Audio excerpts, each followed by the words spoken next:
Michael Jaw White. Michael Jaw White could take Rampage. Oh, you think so? Oh, you think Michael so? Jaw White? Michael Jaw White? Stop. Hold on. Are we starting? First off, Are we I starting? know Michael. He's a friend of mine. He's a great guy. Great guy. Couldn't fight his way out of a wet pepper sack. Oh, my. Hello. No, I think he can fight. He can fight. Yeah, he can fight Joe Blow, but he ain't fighting Quentin. He ain't can't fighting Quentin. No, he can't. Guys, you're watching the Jaxxon podcast. I'm here with the greatest co-host of all time. We keeping all of that in the pod. Oh, we keeping all that in the pod. We're going to start with this right now. We're sitting here with the one and only Big Josh. And we got Josh. They have an amazing show. They have amazing content. It's a good day. We were already jumping into a hot topic. I said that Michael Jaw White could probably take Rampage Jaxxon in a street fight. Rampage said not a chance. Not a chance. Not a chance? No. Listen, he's a great martial artist. Yes. I think that out of all the actors that I've seen out there doing martial arts and movies, I think he would have had a good run in MMA. What do you got against Steven Seagal? What you got against him? I don't think Steven Seagal. Here's one of the things about Michael. Michael used to come to my gym and he used to put on a gi and train Brazilian Jiu-Jitsu when he's a stand-up guy. And it was one of the things I loved about him because it's hard when you have been doing something and you're good at it, and then to go somewhere and be that guy that's getting beat up, and he would come in there humble and do that. That's the martial arts way, and that's why I have nothing but respect for Michael Jai. But no, he's not going to beat you in a street fight. No, I don't think he'd beat me in a street fight. Quinn gonna Rona his ass, just bodies. But he's good. I'll tell you this though, if I saw him across from the cage, I'd be worried. When I saw Jon Jones across from the cage, I wasn't worried, and I got my ass kicked. Well, guess what? That wasn't smart of you. It wasn't. But I didn't 10-8 round, Big John. No, it's real. He a referee. He know. But I didn't know who Jon Jones was. You know what I'm saying? Like some fights, you don't be worried. You know what I'm talking about? Yeah. Dog, are you trying to tell me that you're more scared of Michael Jaw White in a fight than I didn't say Jon scared. Jones? I didn't use the word scared. Where did you? I'm telling you. Here's what I said. I said when I stood across from the cage from Jon Jones, I wasn't worried. I was actually overconfident. He didn't respect it. No, I didn't respect it. No, what it is you've got a lot more to lose. You lose to Michael J. White. We're all gonna make fun of you. That's the thing. That's the point, right? Jon Jones, everyone knew was really damn good. Like if you lose to him, like okay, look, it's a real fight with a real fighter. If you lose to a fucking movie star, which he would never lose to, by the way, he would body. Look at you, man. But think about when who brought the negative Nancy today? Look at this dude. That's him every day. Every day. I don't think that you would lose to him, but I don't think it's as easy as you would think. It'd be super easy. No, I didn't say it'd be easy. I trained with him before. No. I really respect him. And I saw a video of him training with Jon Jones. It looked like he was doing damage. And I saw a video too of Conor McGregor with some big buff dude. Stop. He said stop. Just stop. All right, we're gonna move on from this, but you did bring on an interesting topic: Jean-Claude Van Damme. Oh, stop. And Steven Seagal. No. Who would win that fight? Oh, between each other? Yeah.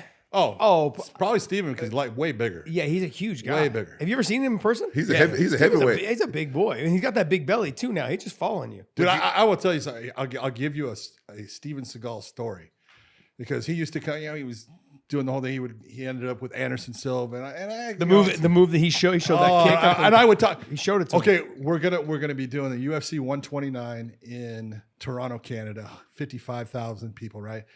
And I had asked for it. They had offered me the George St. Pierre was going to fight Jake Shields, and I had done Jake Shields' last 4 fights. I was like, man, I'd really, no disrespect, give Herb that fight. He'd be great at it. I'd love to do the Jose Aldo versus Mark Hominick because Hominick was his first time fighting in his hometown. I just thought it would be a cool fight, and so I go to talk to Jose, and in the back where Jose is, Lyoto's warming up in the same area and stuff, right? And Steven Seagal's there. And he comes up, he says, John, he says, he goes, Lyoto-san is going to do the same thing. Did you see Anderson against Vitor Belfort? And I said, yeah, Steven, I saw him. Right? And he says, Lyoto's going to do the same thing to Randy Couture today. And I said, well, it's that was a nice kick that Anderson just says, not an easy thing to pull off, but hey, best of luck to him and stuff. And I'm thinking to myself, bullshit, right? Bullshit, right? So then I go and I go away. And I'm sitting down, and Steven Seagal is sitting down right behind me. There's got the cattle rail there, right? And Randy and Lyoto are fighting, and Yves Levine is the referee, and all of a sudden, Lyoto pulls off that kick, and Steven Seagal's all over me. I told you. And I'm like, I went to Randy Couture afterwards, and I said, you son of a bitch. And he goes, what? And I said, do you realize that for the rest of my life, I've got to say, Steven Seagal called that fight before it ever happened. Oh, damn, you went to Randy and said that I shit? did. I had to, man. And he goes, ah, shit. Yeah, that was a big one. Back in those days, I was kind of upset with Randy Couture, and you know, I had fought Machida before that. I'm glad he didn't do that kick to me, goddamn. Goddamn, and Randy was like, "Oh, I beat Machida. Like I finish him." You know what I'm saying? Because I guess he thought that Machida beat me in that fight, and then so I ain't gonna lie. I don't feel this way now, but when Machida did that, I was kind of like, yes. He was one of the most. He's not a big guy, Machida, but so elusive, but he's so elusive. quick on his feet, and just he can react. His response time to when you would feint and make movements was fantastic, man. He came into AK a bunch of times and trained. All the guys had problems with him. Oh, yeah. Everybody had a problem with him. Just watching him move around, guys like John Fitch, you know, even DC, some of these guys, and you're like, damn. I mean, I remember he went with Kane for a little bit, and like just Kane trying to get after him because Kane trying to crush the space, just threw him down and manhandle him, right? But once he was down, nothing. But on the feet, it was a big pain in the ass. That was a tough training Machida camp. was tossing Kane? No. Other way around. Yeah, Other way. Yeah, that was a tough training camp for me when I was training for Machida. I was worried about him. He gave everyone problems. Look at Jon Jones, the first round. In the first round of that fight, he had John just He going, had John. what the He hell? had John Guessing. confused. Yeah, he was having problems reaching that distance and stuff, and he was missing, and he was getting countered, and he was getting blasted. So yeah, he's a slick dude. I feel like that's a really good topic that a lot of people don't talk about in fighting. Me and Rampage always talk about fighters being confused in the beginning of a fight that are maybe a little bit better or have higher expectations what they should be doing with someone, but a fighter comes in. You know, TJ talked about Reyes when they come in with this like elusive style that's unorthodox, and then it kind of throws off their game plan because these are like students of the game. And a perfect example is Machida, who understands his game plan. You fought a prime Tony Ferguson. Yeah. Do you think a lot of people forget how good he was because of the fact now that his game plan goes in a fight is more of this like street brawler? Yeah, you know what's funny is since we're talking about the Tony thing, but then also too is what just happened last week with Colby Covington. Everyone's like, oh, he was never that good. That's a bunch of bullshit. Like realistically, like people, you know this, Quentin, is that your moment of opportunity of being at the top of your career is like literally 2 years. People don't realize you train super hard in the beginning to get to that peak performance, and sometimes people don't get back. And the majority of it is like Colby. He had 2 years, 2.5 years, and then it was done. He fought the best guys, came up short, and now his peak is over. I mean, let's be honest. He did not look good last night. He didn't look good against Leon either. And Tony is one of those guys as well. I was kind of where he's at now. When I fought him, I was 37, somewhere around there. He's now at that age where it's a downfall, man, especially in the lighter weights. Once the speed goes, it's hard to keep the consistency up and fighting the top level competition. But do you think his speed was making him so dominant for years, or is it his ability to? No, it's his mental. He's a mentally tough individual. I mean, I got a lot of respect for Tony. Yeah. Tony is a dog, take a big shot, used to be able to take a big shot. He take a lot of damage. He kept pushing forward. He was very unique to his grappling style. A lot of things that he could do. Like you look at like certain grapplers like Ty and Cade Ruotolo, right? Really good on the Darces and the Anacondas because of their body structure. I've always said this. John knows. Tall, long, and lanky bodies are a problem in the sport of MMA. Jon Jones, Anderson Silva. I mean, you know, GSP was tall, long, and lanky at the time for that weight class. Those guys pose problems. Sean O'Malley pose problems for people in this sport because they can hit Darces, Anacondas, long jab, long push kicks. It becomes a problem when you're trying to wrestle, when you're trying to grapple. You got all these things that can be thrown up at you. So Tony had that body style. His limbs were really long. He had great conditioning, and his mindset was fantastic, man. Great mindset. Just John, you know, he knows as well. He used to train at my gym, and people hated training with him because he only had one gear, and it was he would go 100%. He was crazy as far as I want to go as hard. It's like just learn the technique first and just take it slow.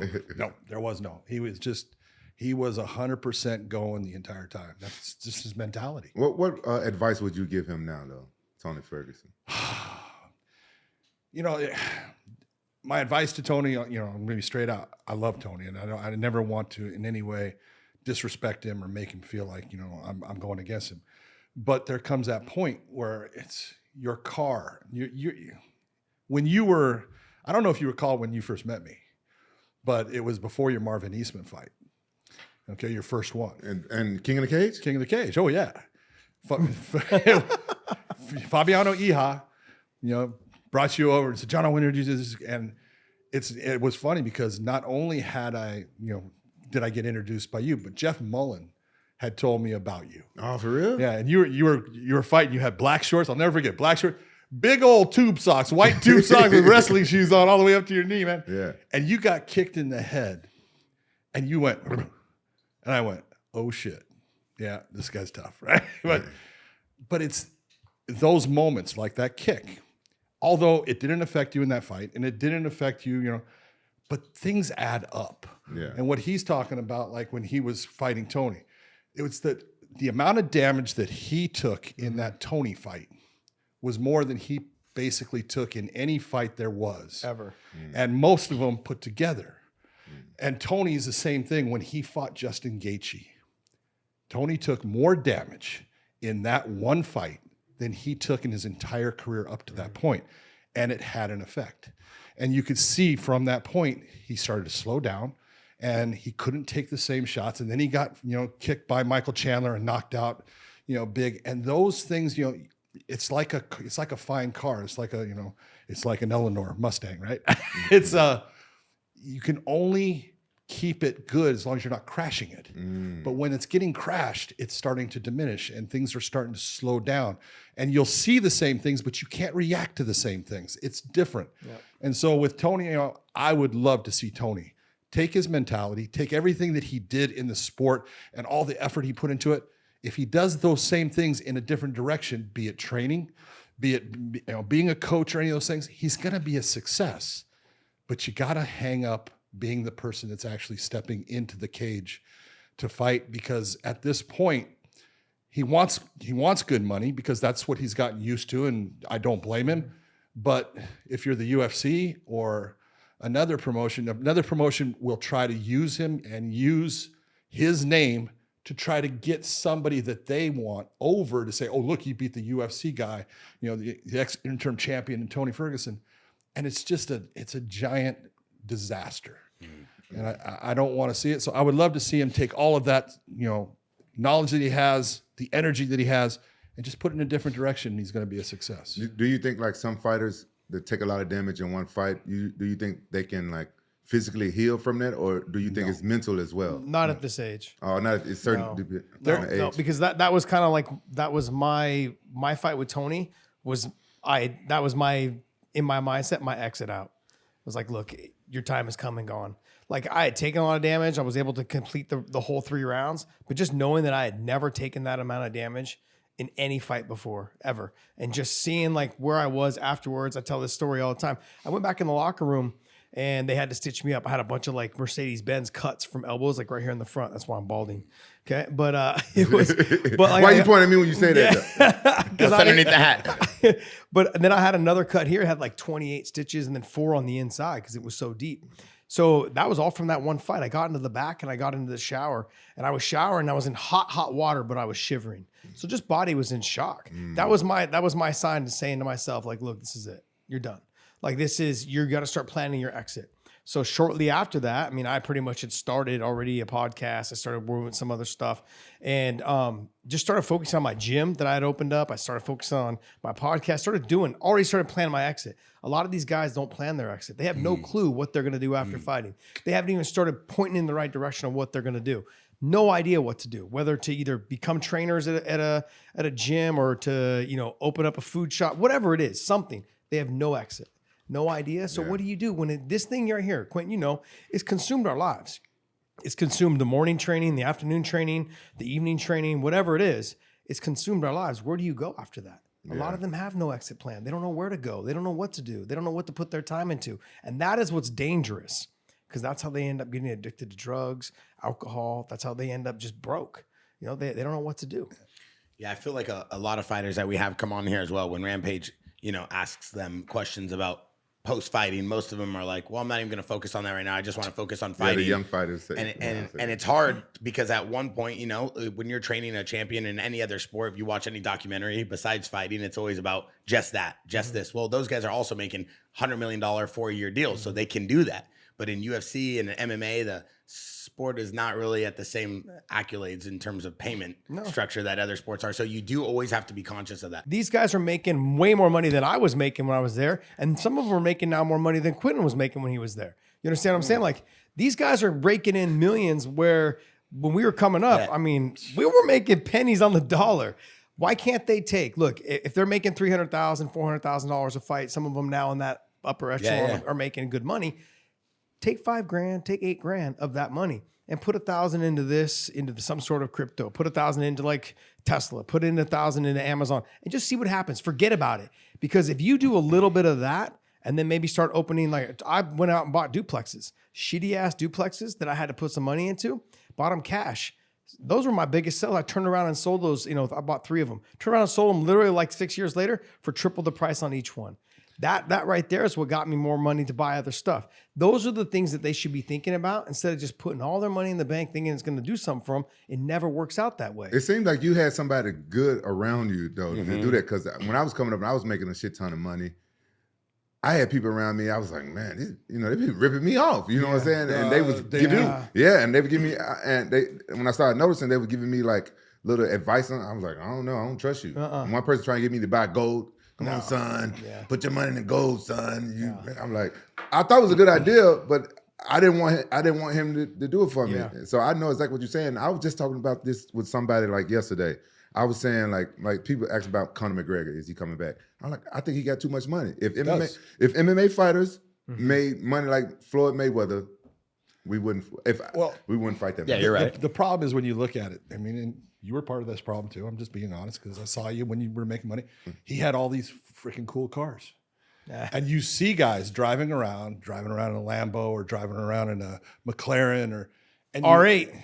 Oh yeah. I had a photo shoot in front of it in front of the Huntington Beach. I got that for free though. Yeah. That's okay. Oh, okay. But I did a photo shoot in front of that car. He had the 18 van, the green Lambo. I got the 18 van for free. I bought the Lambo. You're right. That is the problem is they think it's going to be there forever. No. It's not. It's going to go away. And those things that you put all that money into are now worth what?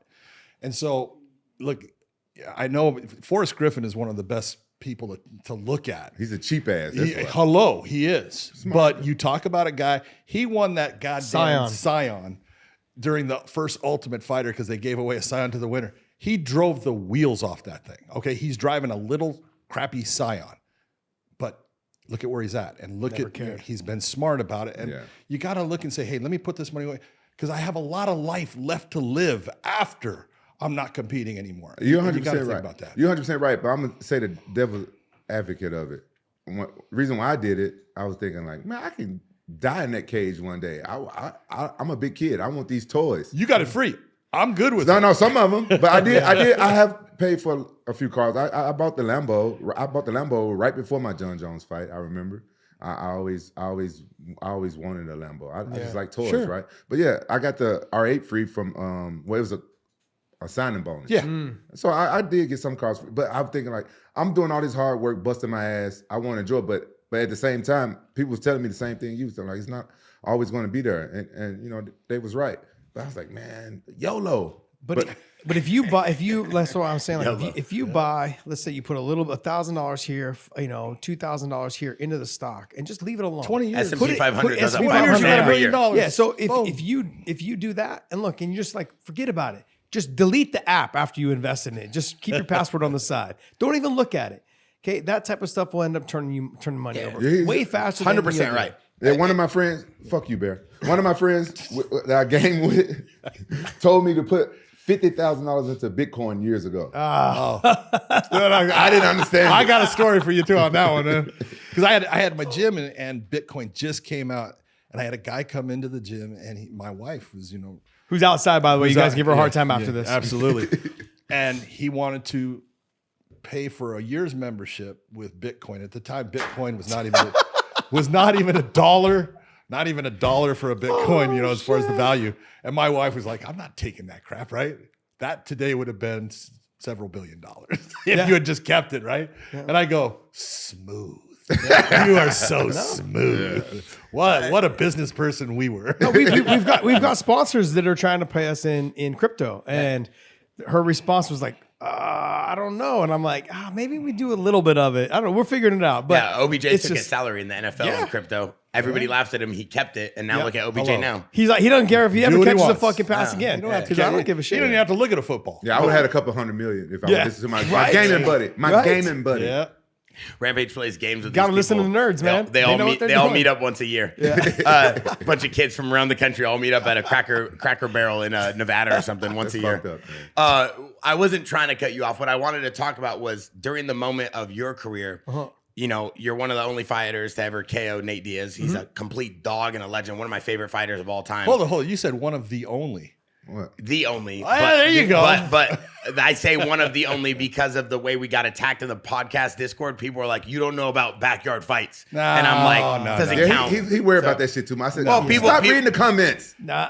Well, Stop reading the comments. brother. When you say Chuck Liddell beat up Hoist Gracie, and you just like say random names, and they're like, "Yo, they never fought." People get mad at me, not you. Well, stop reading the comments. Look at why I'm He so just happy. says things, and then I get He that. doesn't know. He doesn't know because he don't read the I don't read comments. the don't read the comments. comments. Stop reading the comments. We're on our way to get barbecue the other day. He's yelling at me at something. I'm like, "Do you read the comments?" He's like, "No." I'm like, "All right, cool. Just keep it that way."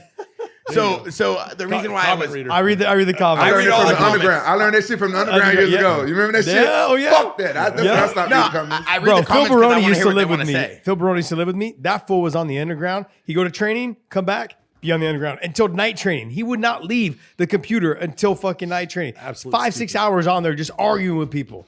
Just arguing with Why? people. I was like, bro, he's like, I'm Waste getting of myself time. worked up for training tonight. Waste He of was, a time. he was a special dude. Oh, He was yeah. a special dude. Yes, he was. Yeah, You don't know I'll Phil leave- Baroni. No, we don't. You don't. You know Phil Baroni? We're gonna leave it at that. So, yeah. So one thing that I wanted to talk about though, and because I do want to make this point, I feel like your generation of fighting, you got to make a lot more opportunity though with money because of the shorts. So in this Nate Diaz fight, you guys have sponsors on your shorts. It was a different climate, a different landscape. Do you feel, and I want you to walk me through this fight as well, but do you feel like this moment and this generation of fighters had more opportunity than the current day, or do you feel like the current day has more opportunity than this day? No, this day for fighters, look, I can't speak on what the UFC guys are getting paid now from Monster and from other companies they're paying, but I know it's not what I was making. Like in this fight here, for that shorts, I made about $86,000 just for the shorts. You made more money off your shorts than I ever did. I think. So I made about $86,000 for the shorts, and then my fight against Benson Henderson, I made close to 100. So those were the numbers, but then they came in with the Reebok deal. That was another reason why I was like, man, I'm pretty much I got to leave the UFC because that's a lot of money, and for me that was a lot of money. I mean, even though people were talking about, yeah, we want to pay you this much and this, it just wasn't happening. You know, especially for the lighter weights, it wasn't happening. So, bro, we didn't get no love. Bro, it's stupid. This is what I was thinking. I was thinking that MMA was going to go to where some fighters were actually paid to fight in the UFC with sponsors. That's why I thought it was going to go because it was getting so big, and you know you can generate so much revenue just off your shorts. Yeah. And you know, think about some of the fighters that just get on the cards. They don't have to be big stars. Like, fuck, I pay you $100,000. Yeah. If they getting like $1 million or something off their sponsors. Well, the crazy part is during this time, we had to get approval from the UFC for all these companies to go on there. So those companies had to turn around and pay the UFC to sponsor us. That's because of the one that you got on your hat right there. You know, That's the reason why. Is it the reason why? Oh, because Absolutely. they had affliction deal. they started the Affliction. affliction deal. Yeah. Yeah. But that whole thing happened. I mean, every company that was on me literally had to pay the UFC to sponsor me for that, and I still made $86,000. You the one who started that shit? Not me. No, you know who started No. it? Randy Couture. Randy Couture. Randy. We just had a podcast. That's another reason for you to be mad at Randy. Yeah. It cost us all. No. Oh my God! You still mad at There's Randy? all, there's all No, kinds no, of things no. to be mad at Randy about. I say it all the time. It's like the whole Mike Tyson thing. I said everyone thinks that old people can fight. No, they can't. Just because Randy Couture could doesn't mean that anyone else can. Yeah, Randy fucked it up for a bunch of old Oh, yeah. people. They all thought they could fight until they're fucking 47, 48. It's not true. He was just good at what he did. Damn, I'm almost 47. Hey, he's up there and he's got a fight coming I'm up. the You same. got a boxing match though. Yeah, I'm trying. It's not signed. It's not Got a 100% massive yet. fight coming It's up. not 100% It's a yet. huge Shannon fight. Briggs. No. Whatever happened to that? Yeah, I know there was a lot of back and forth. Yeah. The Come on, champ. Let's go, champ. Go, champ. The guys in Qatar was scamming. And so that's why I'm not promoting this fight yet either, because me and Rashad supposed to be boxing each other. But this is the thing. I'm putting it out right here, right now. I was told by my manager that since I'm like skeptical now because I got scammed for the first time, give me a deposit. Yeah. And I was supposed to have a deposit 2 Wednesdays ago. And then they ain't give me no deposit. So I'm like, oh, okay. I ain't talking about it. That's He the way keeps to do it. bringing it up. I ain't talking I about it. ain't bringing it up. You just brought it up No, right I did now. not. You talked about it first. Don't jinx it. Don't jinx it. Well, I hope you get it. I hope I get He's it. gonna kill someone though, because this guy's been training every day. Look how lean he is. He hasn't been this lean in years. I thought maybe it was just because of the haircut. Oh, yeah. Nah, that had to hey, bring yeah, it you to did you. something up the different beard. today with the beard. Yeah. I had to bring back the howling. That's why I call this beard. Oh. One thing I wanted to ask you too about Clay Guida. 20 years ago, I think you guys fought. Yeah, something Okay, like and he's still fighting. He just lost to Chase Hooper. Yep. We just had Chase on the podcast. What is it like watching a guy like that still compete? Like, does it I'm upset happy you? Does for it him, make man. you want to keep No. fighting? No, it does not make me want to keep fighting at all. Nah. Like it's done. Like Yeah. I walk past the cage now and hear these guys getting hit, and John knows. There's like my face changes hearing those guys get hit. I'm like, oof, that fucking sounds horrible. Like I have no desire to get hit anymore. You don't miss it, man? No. Do you Nuh-uh. train? Do you train MMA? A little bit here and there, but I mean, you know what I miss? I miss the grappling portion of it, not the wrestling portion, more the jiu-jitsu portion. So I may start doing some grappling stuff. Like I've done grappling matches against like Nate Diaz. I grappled him before he was in the UFC. We did a grappling match against each other. I know Gilbert's reached out to me a couple times about us doing a grappling match against each other. And I'm interested in doing grappling matches. Yeah, you know? that's what Big John was telling me. He said you love grappling, but for some reason you like starting off in north-south position. Oh, wow. Wow. First off, never believe a man that puts a hat on after a haircut. Oh my! That is another 10-8 round. Wow, I'm catching strays over here. You brought it upon yourself right there. Crazy. What about the idea of a guy like Clay Guida? I want to know from your experience, because both of you guys have a lot of experience in this game. How do you think that guy's been able to survive this long fighting at a high level? You look at him like with the Randy Couture level. Like, right, Randy is someone that can grind on you and just push on you. And that's exactly what Clay's always been. He's been a grinder, man. He's been the guy that can wrestle you, come back up to the top. Barry, you know a lot grind about you. Grinder. Yeah. So you, He literally is that kind of fighter. He comes at you, he comes forward, he pushes the pace. He's always had great cardio. He's weaponized his conditioning and his cardio. That's what's made him a great fighter. That's what's made his longevity too, is that he can try to keep a pace that even some of these young kids haven't been able to adjust to. Chase Hooper, that body style, again, tall, long, lanky, good grappler, good, he's got good range. Those guys are hard to deal with. And he proved it against Clay. Look, I'm happy to see Clay still doing this thing. And make as much money as you possibly can. Him and Chad Mendez have us like fishing and hunting like type thing where they work together with. I'm glad that they've already planned their exits out of this, but I love seeing him in there. I love seeing Clay do I'm his gonna say thing. fuck Clay. Fuck Clay. How you say his last name? Guida. Fuck that Guido looking motherfucker. We used to be cool. You've been talking about him the whole week. Fuck Clay. He's a legend. He's been fighting for 20 years. You Fuck gotta show him a Clay. little respect. I used to like him till one time. I brought this chick I was dating to one of my fights. And she was with a friend that got on the elevator and he was trying to holler at her, which is okay, it's cool. Then he started like talking shit about me. I'm like, oh, come on, man. What'd he say to you? He didn't say shit to me. She said he was trying to get at my girl. Oh, I wouldn't listen to her. No. She's trying to make two friends No. hate each other. He This was is trying. a typical girl. No, she wasn't doing that. She don't do that shit. And You also probably believe the strippers like you, huh? Amen. Amen. I love this guy. they love me. You see what The I'm strippers saying? love me. You know what? They give me their fake Instagram. Hey, he is the first guy that I'd ever seen do this. And to this day, sorry, this thing keeps falling down. He's the first guy that I've ever seen do this. He came to a strip club with $2 bills. Smartest guy I've ever met in my life. Instead of going with $1 bills, he came with $2 bills. Smartest thing I've ever seen. Every girl came over to us. I was like, okay, I can hang That's out why over he here. thinks they all like him. And that's what exactly. Strippers- Thanks, Big John. Strippers love me. What happened last Oh, time I'm you sure hung they out with a do. stripper in Vegas? Yeah.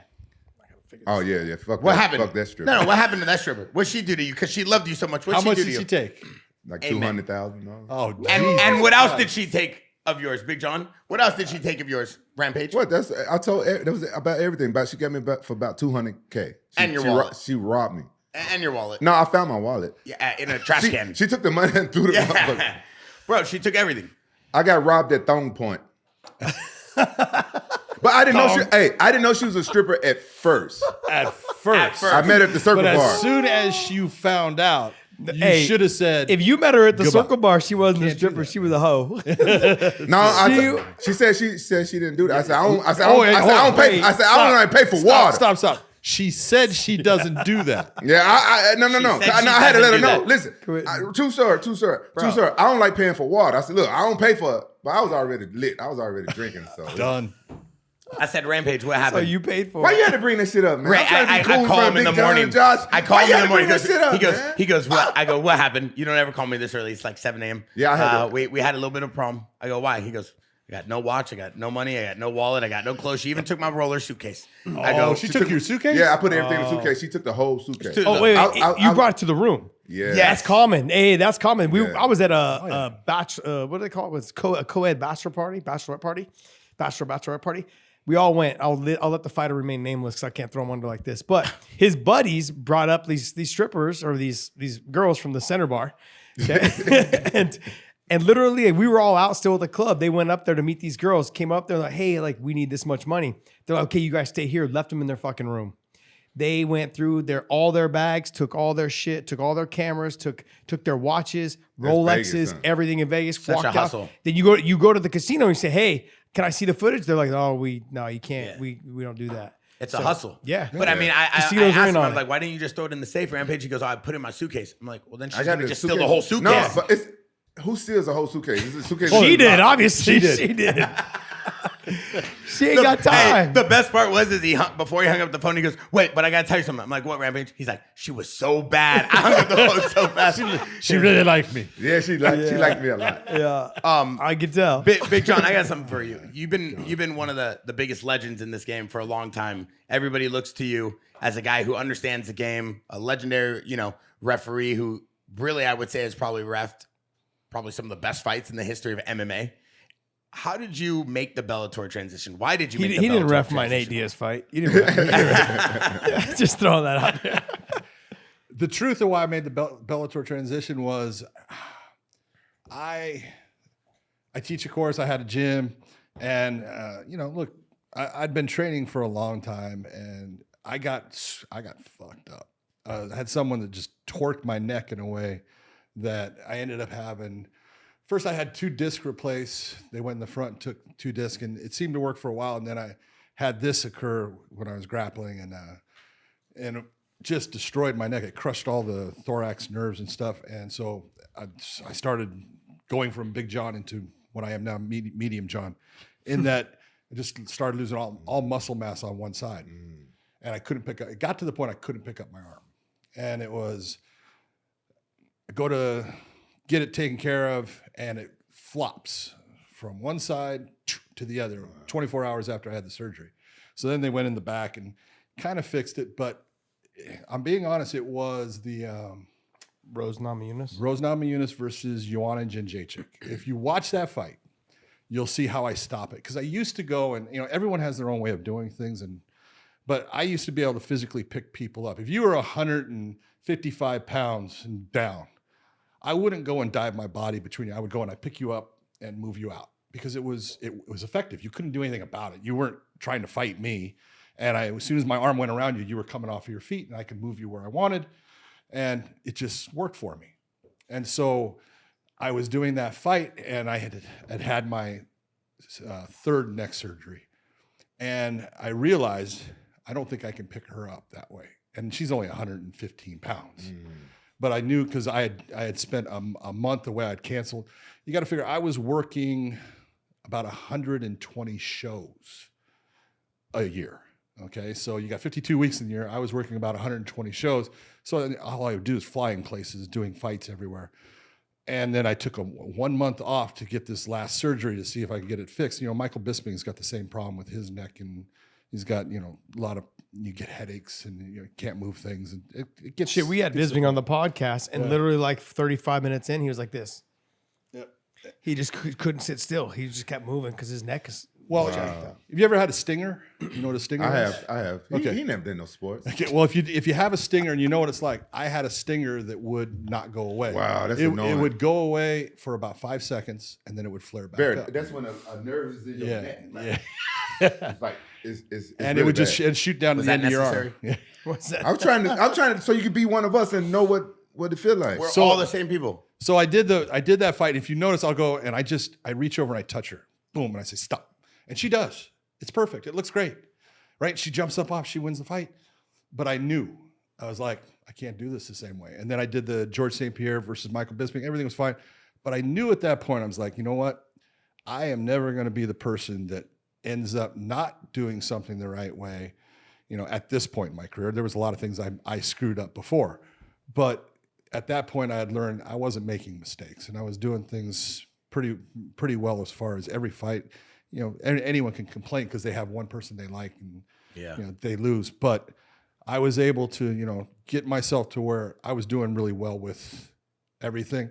And I thought, I don't want to be the person that is told you need to retire. I want to be the one in control of it. I want to be the one saying, you know what, it was my decision. I left. And right about that time, Bellator came to me and said, hey, you know, what would you think about being, you know, one of our, you know, play-by-play people as far as a color commentator, desk person? And it was like almost like a gift from God. It was like, yeah, you know what? I would be interested. I went and he was there, but we both tried out for it. And, you know, we both got our spots and stuff. And it was just, that was the moment that I said, all right, I'll be the one saying that, you know what, I'm done. You'll see a lot, and I'm going to be honest, there's a lot of officials, referees, especially in MMA. Boxing is a little bit different, but you see boxing officials that can't get up off the, you know, because you got to get down if someone's down and be counting in front of the face. They can't get up off of the ground without putting their hands on their knees and stuff. And you look, it's time for you to leave. And there's got to be that time for someone to leave. And you'll see, you know, there's MMA guys, I'm telling you right now, they're getting to that point. They're slower. And it's no different than a fighter. You have a responsibility to take care of that person and to be making a decision that is very fast and is correct. And if you are hesitant in that person can take not only 1, 2, 3 extra shots that can affect their career and their life from that point on. I wasn't going to be the person that was making something happen in a way in that fashion that bothered me for the rest of my life. Can I be honest? Yeah, man.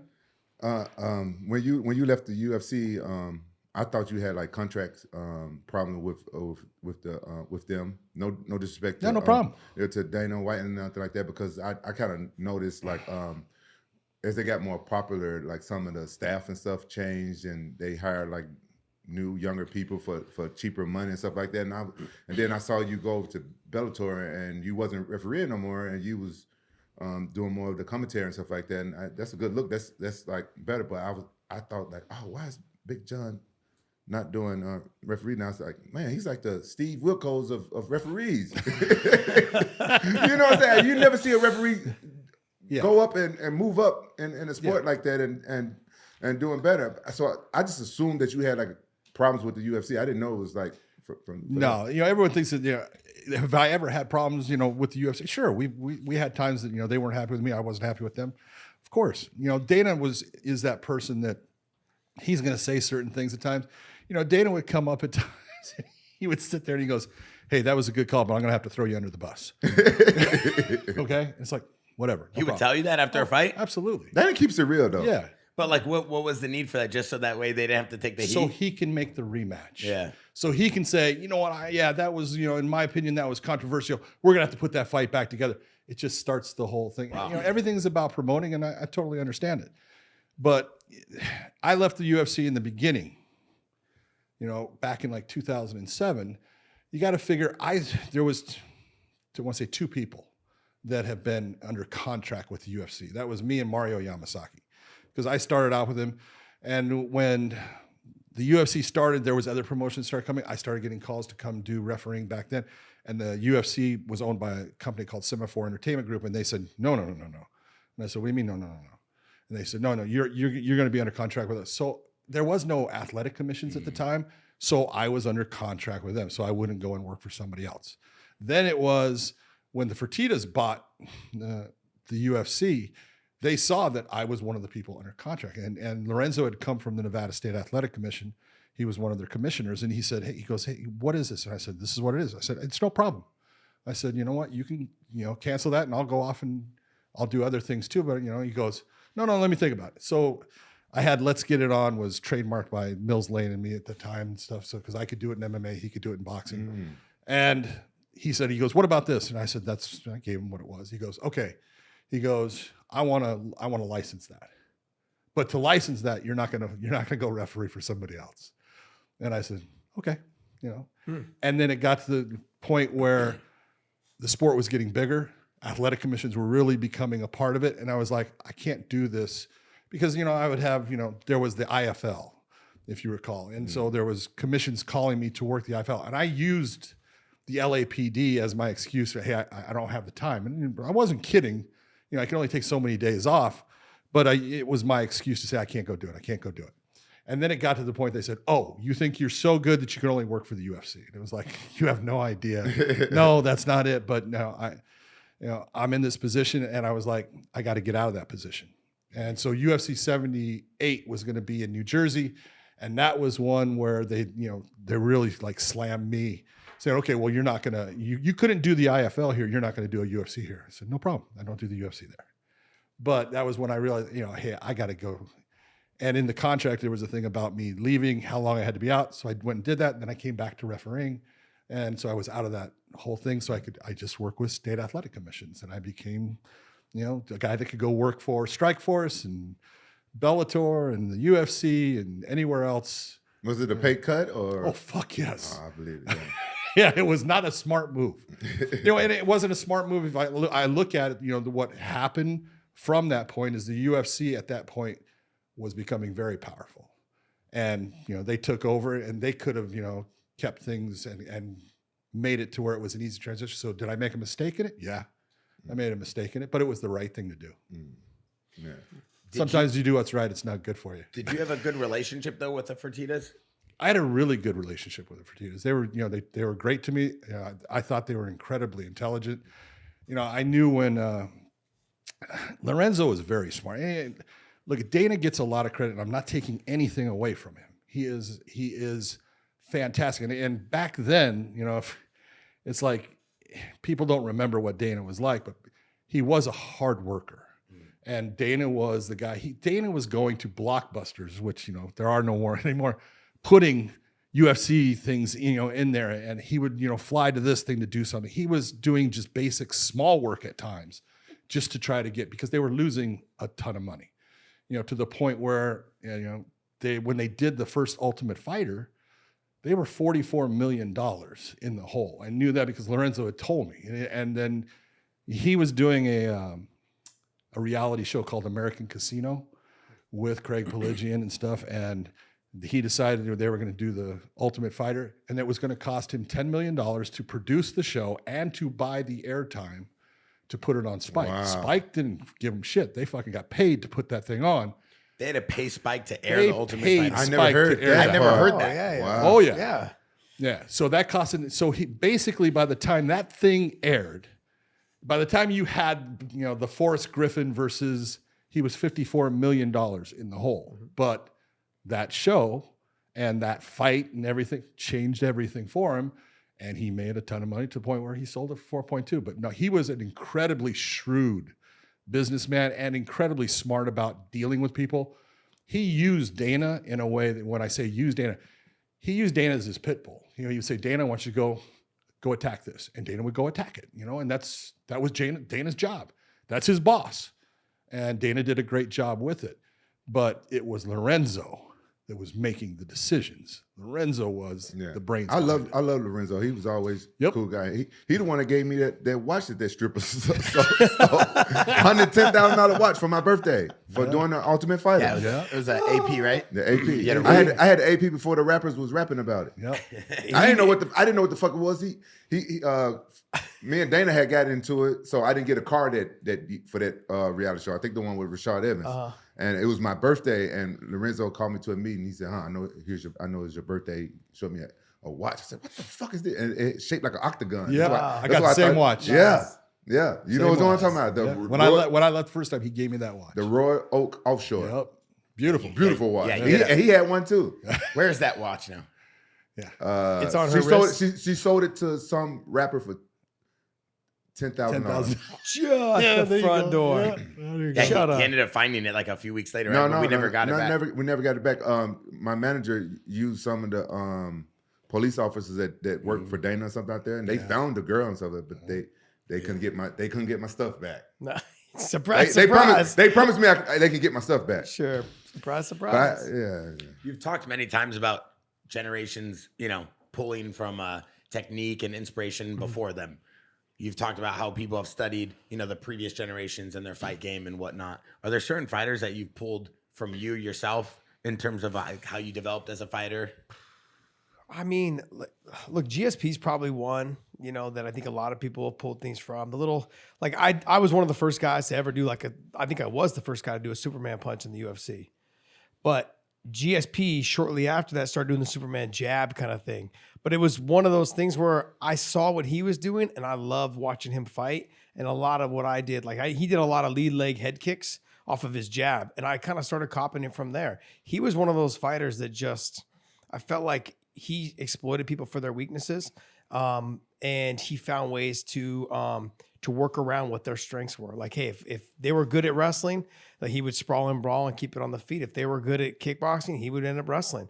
He was a very, very well-rounded fighter. And then as my career went on, I didn't have to look very far. I mean, I trained with Frank Shamrock. I trained with BJ Penn. They were all at AK. I trained with Fitch, Koscheck, Swick, Bobby Southworth. I trained with all these guys, man. They were all at my gym. DC, Kane.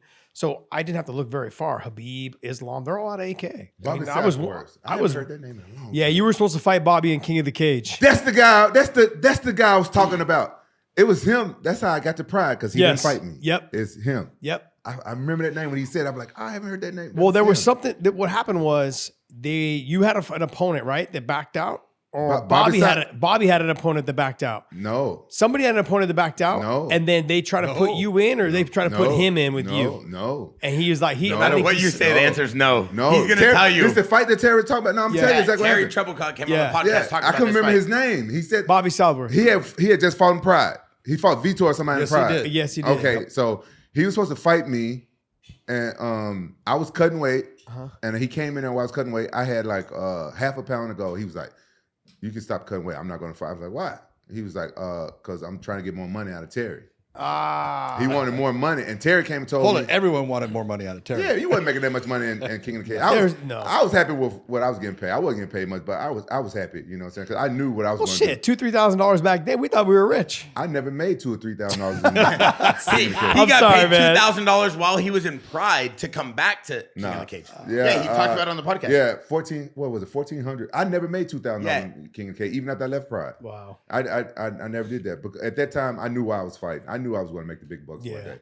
But so he backed out because He wanted more money, and I stopped cutting weight. I said, okay, fuck it. I stopped cutting weight. Terry had talked. He said Terry talked shit about him. Said, he said, man, he's scared to fight you. He asking for more money and blah blah blah. You know how I promote stuff. So he's like, but the guy from Pride is here. He want to see you fight. He said, so I got to find somebody for you to fight. So he grabbed a big hillbilly out of the fucking crowd with some cut off shorts. I'm sorry I said it. That's what he was. I believe it.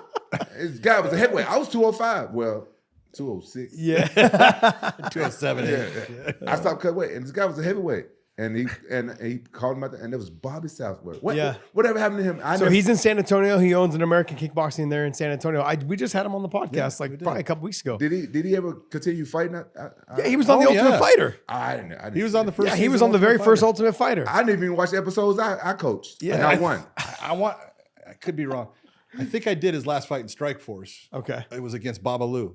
And he was actually doing really well against Babalu. Babalu, you were in Strikeforce, you weren't allowed to throw elbows on the ground, but you were allowed to throw them in the stand-up. Babalu throws just a streaking elbow right down the middle and cuts him straight down. And they stopped the fight on him. Is that the one? Did the cage open on that fight for him? No, that was a different one. That was a different fight. You just brought up a great point about the elbows. In the last year, we saw this 12-6 become legalized. Yes. And you gave us an interesting story I remember seeing on why it originally became illegal. Do you want to kind of touch upon that? Yeah, what happened is it was Lorenzo Fertitta was when he bought the UFC. You got to figure he got it at UFC 30, between 29 and 30. Yeah. And the first show that they did, and this is how Dana became friends with Donald Trump and everything, was the first show they did was at the Trump Taj Mahal in New Jersey. It was called the Mark Edis Arena. And it had Tito Ortiz, who you were training with at the time, taking on Evan Tanner. And it was that fight. There was, Tito just gets a body lock and picks Evan up, and Evan does the wrong thing, and he slams him, and his head hits the ground, and he goes out, fights over, and the commission had a conniption. Over that? Oh, yeah, dude. That and Gan McGee. I'll get to that with it, but they were like, oh, my God, you can't have someone, with the head. And I go, this is part of the sport. That was a legal thing that he did.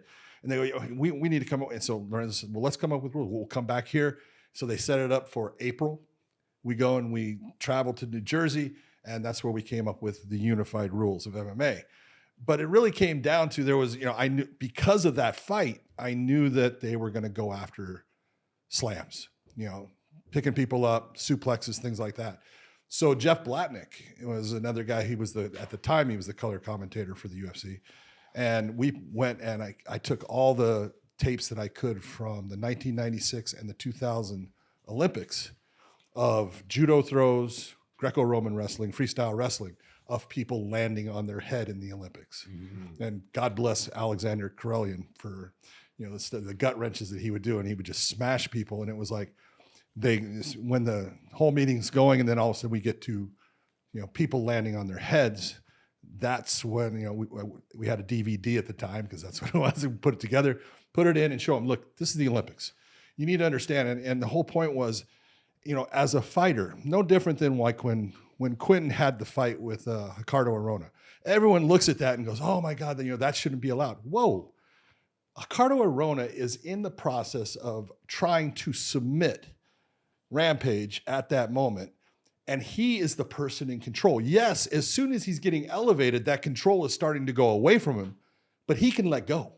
He's the one that's determining, do I either hold on to this and try to make this work, or do I let go and save myself from possibly getting slammed on my head? So all of those things helped us in when we put the rules together. It was showing that.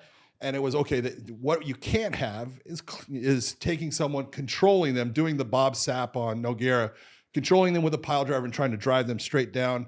So it's their neck that is in danger. So that's really what we did with throws. And everything started going. And there was one doctor, and it really started coming down between this doctor, his name was Dom Coletta, and me. And we would sit there and go, and he would say, oh, we can't have that. And knees to the head of a grounded fighter was because the very first show that happened in New Jersey was not the UFC.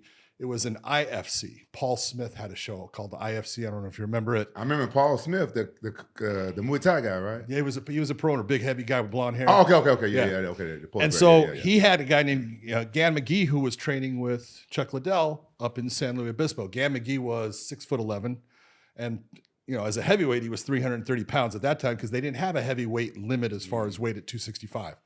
So he's fighting a guy named Brad Gabriel. Brad Gabriel is about 215 pounds.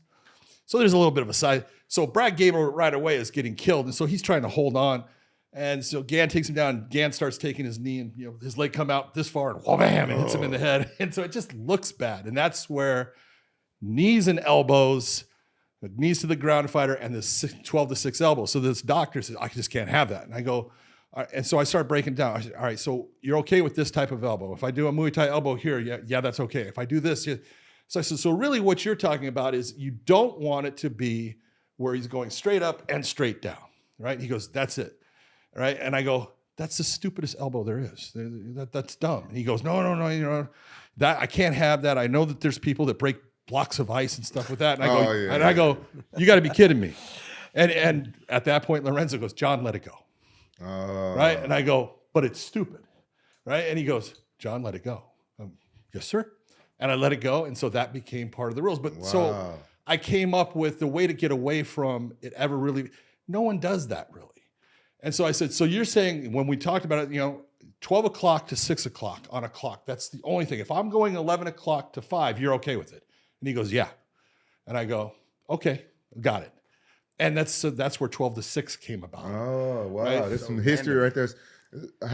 Wow. But why would they care about the most useless Well, elbow not out only of all that- that is the craziest thing. Not only that, but Perceptions. You could do it on the ground 12 to 6. Yeah. Yeah, but if But it both wasn't knees were from the down, sky. right? What's that? Both knees had to be down, something of that nature? No. He's talking about I could have Quentin could be in my guard. Yeah. And I could take, and he's on top of me. I could elbow him straight to the top of the head using that same type of elbow, but that was considered 9-3, 3-9. In fact, that's a funny story. It only with worked Herb. from the sky to the ground. It Herb- didn't work from the wall to the wall. No. It's even though it's the same thing. Makes no sense. Sweat up down my ball. It's funny. I mean, but explain to me the knee situation, like having both knees down then and being able to do something of the same nature. Who came up with that rule? Are you talking about a grounded fighter? Yeah. No, the grounded fighter came about, and it wasn't 2 knees. It was we basically tried to make it as close to boxing as we could, because you're trying to make the commission be comfortable with what you're doing. Sorry, when you say we, who do you mean specifically? At the time, it was the UFC. Okay. The UFC was trying to get these rules set and make the commission But as it's just comfortable you and as the Fertittas? Dana White, Joe Silva, Jeff Blatnick, me and the Fertitta. Wow. And only Lorenzo, Yeah, not That's Frank. that's history right there. Yeah. We didn't know anything about. So they're trying to say what's a grounded fighter, and so when it comes to boxing, anytime if Quinn and I are boxing and he hits me, and even if I just put a glove down, I don't go down. I'm a down fighter, and so that's what we came up with. We're saying, okay, a down fighter is anything more than the fighter's soles of the feet being on the ground. Anything that touches the ground makes them a grounded fighter. And it was like, okay, and we're going to keep it that way. And then it quickly became apparent to me because I had a fighter go into the thing, and all of a sudden he puts one finger down on the ground, and I went, shit. And I was like, God damn it. And I'm trying to, because he's using it to play this game. And I was like, and he would take his finger and pick it up, because he's trying to suck the guy into it. And so from that point, I said, all right, you got to bear weight, meaning kind of like a defensive lineman. I want to see the whites of your fingers, or I want to see. Whoa. No. You know what I'm talking about. It goes from pink to. I want to see pressure. Mine. Yeah, it does. See, it starts to lighten up, and so that pressure on your fingernails and everything. Yeah. I said, all right, you've got to bear weight, and that stayed with the sport for a long time. Herb loves that, but it's bad for the sport. It's bad for. Herb can do it because he knows where he wants to be, but you're talking about referees everywhere. And it was just a horror, because then it's an individual interpretation. What I say is weight bearing might not be what you say is weight bearing. Might not be what Josh is a different one. So it's Too much interpretation? Absolutely, it's stupid. So then we tried to change it to, hey, all right, well, you got to have both. If you're going to be grounded, you got to put both hands, palms down or fist down. And people read that the wrong way. What we were trying to do is tell fighters, don't frickin' put your hands down, put your knee up and put your hands up to protect yourself. But there was commissions that were fighting between each other, and they were trying. So it only lasted for a small amount of time. Now it has just changed to where it is any part of your body that touches the ground. It's similar to like an NFL running back. Mm-hmm. You have the ball, you put a hand to the ground, you're not down. Any other part of your body touches the ground. Your knee touches the ground, your elbow touches the ground, your forearm, your shit, you're a grounded fighter. So hands and feet no longer make you a grounded fighter. And it's, you can sit there and there's going to be people. Herb he's in that position. I'm not really too sure. Herb's never too sure about anything in the beginning. He's always skeptical about. Are you and Herb friends? Changing it. I love Herb. Yeah. He's a great guy. But it's, he's skeptical and he doesn't like change, where the sport has to change and evolve to get better, because the fighters are getting way better. And you just look and that's just the truth. Did you like the pride rules? Not all of them. Soccer punts? Okay. The soccer kicks? You didn't like it? I was against them. The reason I don't like the soccer kicks is this. Knees to the head of a ground fighter, I'm all for. Why?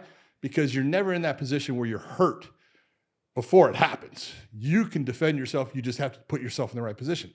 Where if I say that, you can't be kneed, you can put yourself in positions that you normally wouldn't, because I can't be kneed here. So I like that one. Soccer kicks, you will never see a soccer kick work against someone who is not a hurt fighter, but it works when people are hurt.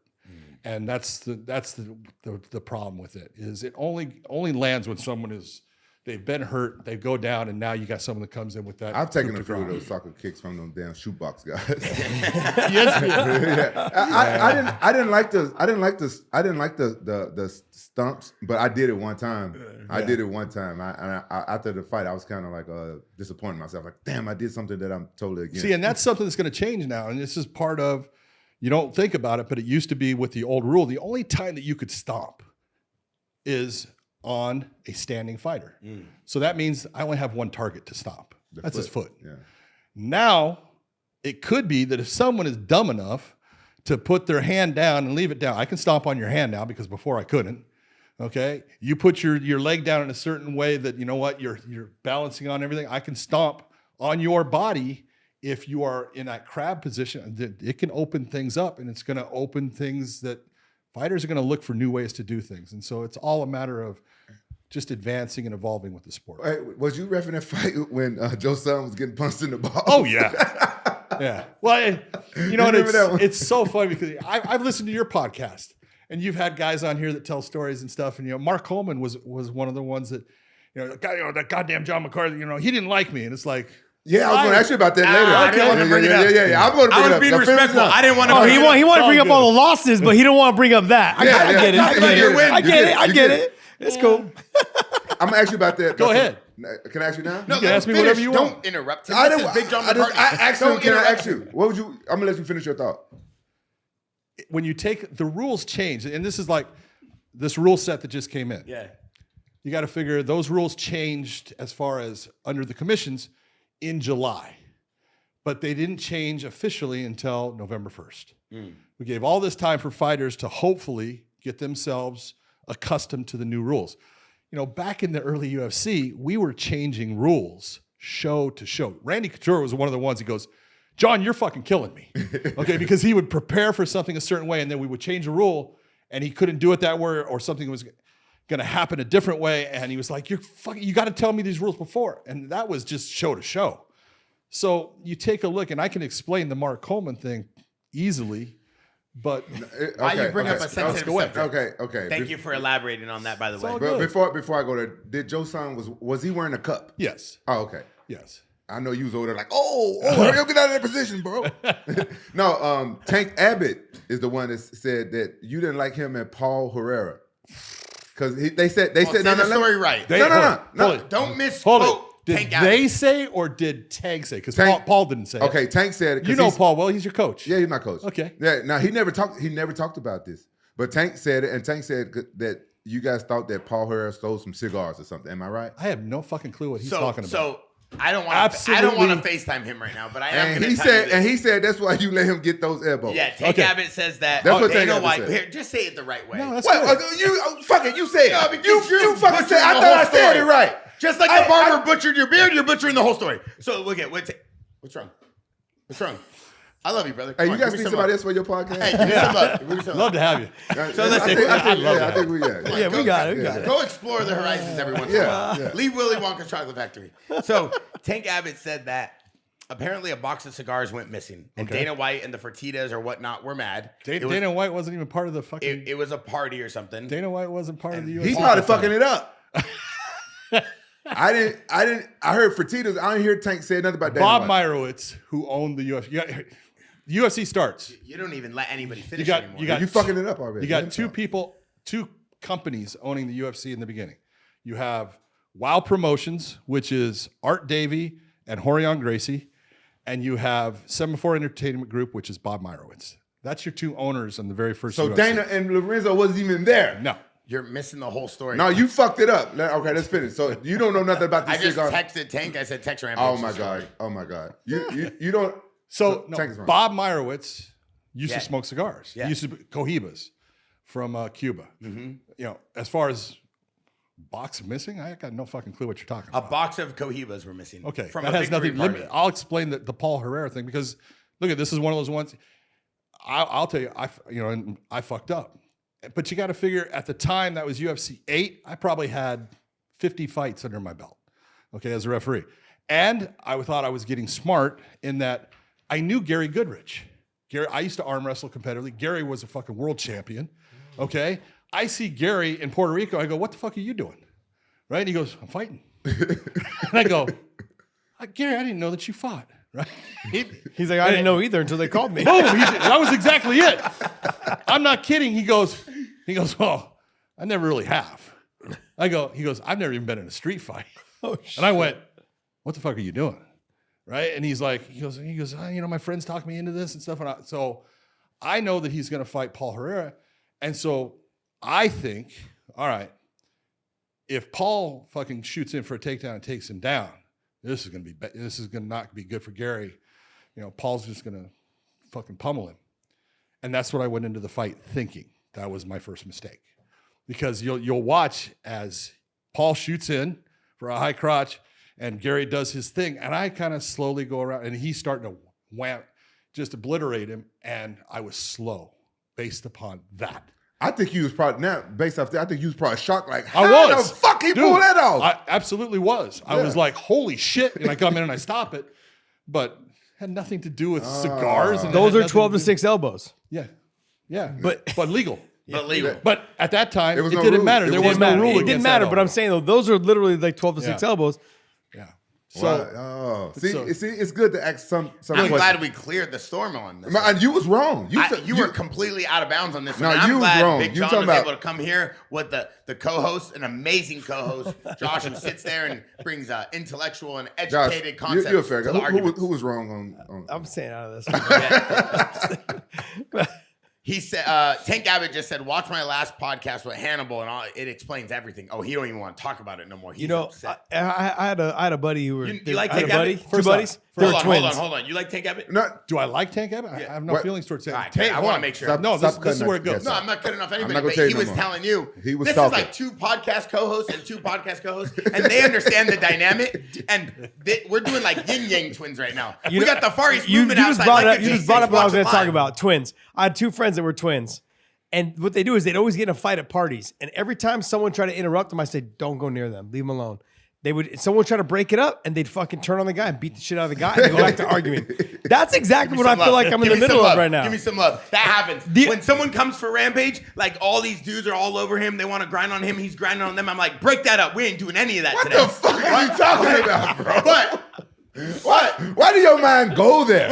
Why do you go there? He was eating barbecue last weekend in San Juan. All these guys were jumping all over him. He was jumping.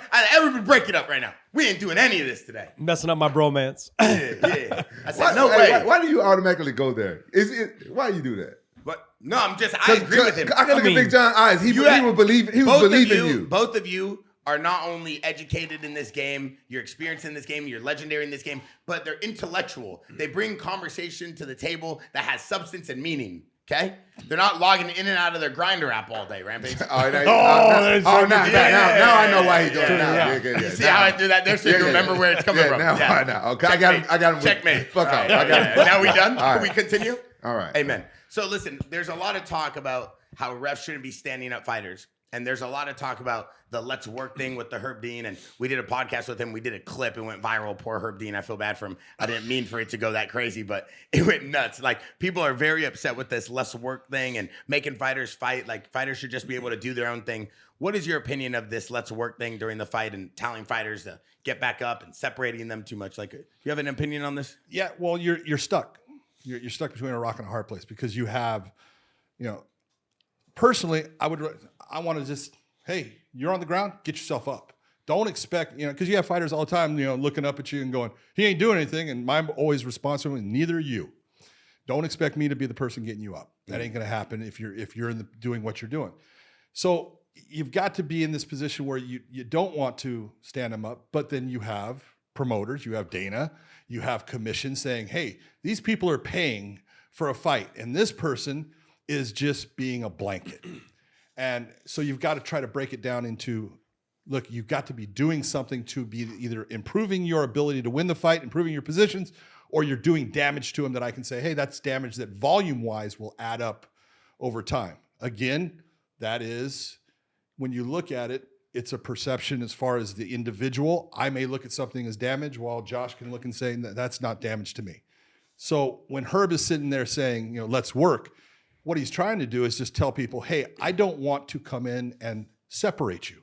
So I want you guys to be the ones that make the action happen to where I don't have to become part of this. As the referee, no matter what anyone wants to think, because you're going to get a bunch, your best fights are the ones that you like the most, are the ones that you do the littlest in. As far as I'm not part of it. I don't have to make something happen in the fight.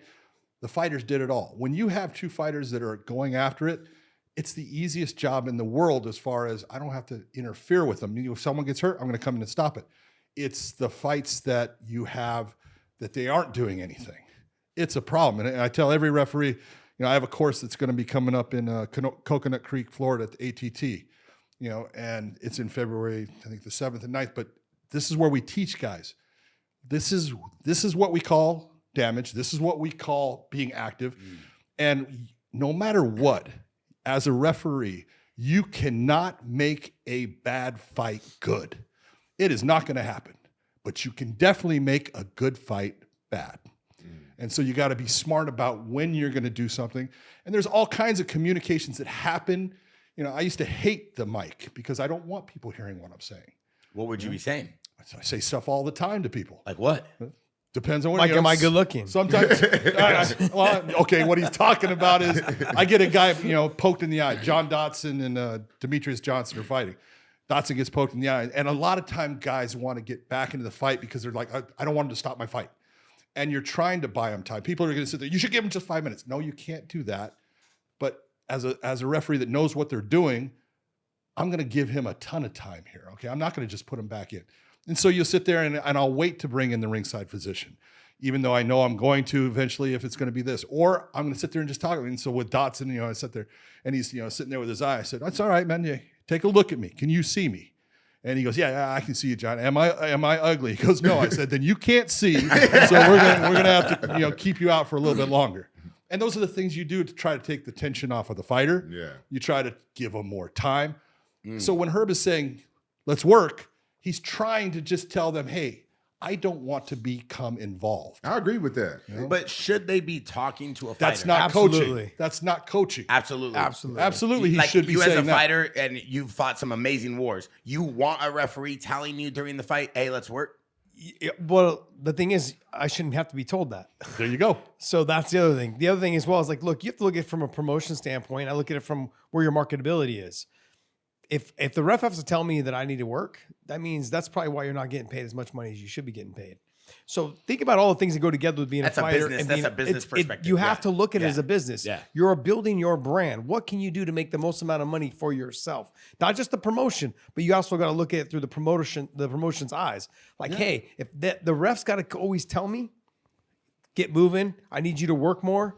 There's a reason why certain fighters are not getting title shots. Hey, tell us more about your class. Cause I think Bear need to take it so he can learn what the fuck going on. So he stopped fucking tweeting to the refs, complaining about the refs. He be the one. First of all, don't bring that up right now. Not with this legend. No, fuck it. Hey, He not talks in shit front about. of He Big talks John. shit. Not in front of Big John. I'm telling you, brother. Hey, he Don't cross the line. He got a lot of spam accounts. He got them Twitter fingers. There it is. He got them Twitter Crossing fingers. Yeah. the line. You're crossing the line. Bro, I gotta tell You know the line you have right here on your cheekbone that separates your whole whatever you did here and this, right? You're crossing you that. fucked up talking about the barbecue story. Listen, he got a bunch of fucking how it was spam accounts. Yeah. And he be talking shit about the rest when y'all make y'all decisions. So he need to that take it- Twitter where's your- account, where's your- Rampage has a small pecker. That is me, and I just want to be honest with you guys. Tell us about your seminar class. Look, I started my course long ago, and then I stopped doing it for a while because it was like, well, no one wants to learn from someone that's not doing it.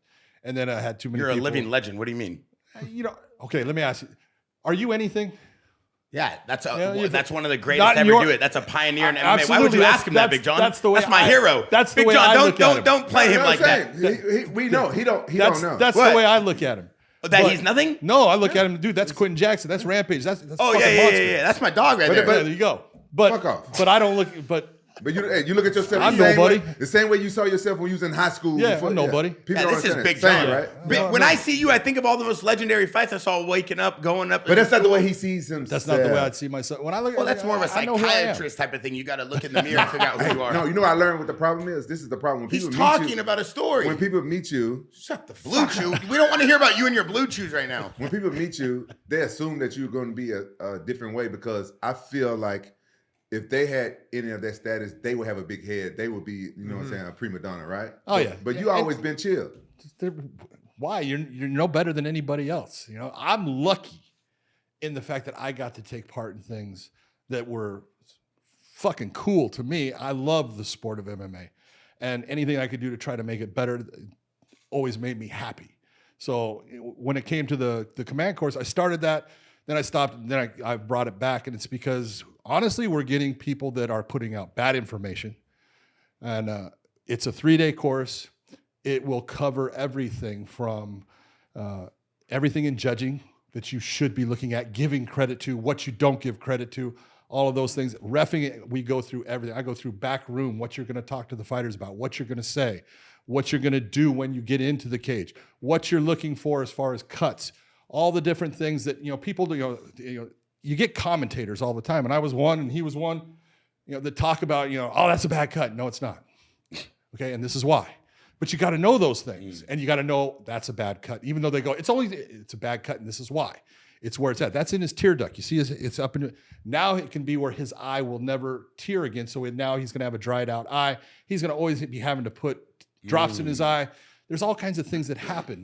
When you're looking, you got to know what someone is doing when their jaw is broken or things like that. And so all of this information is put into that course where I can go and answer any question someone has.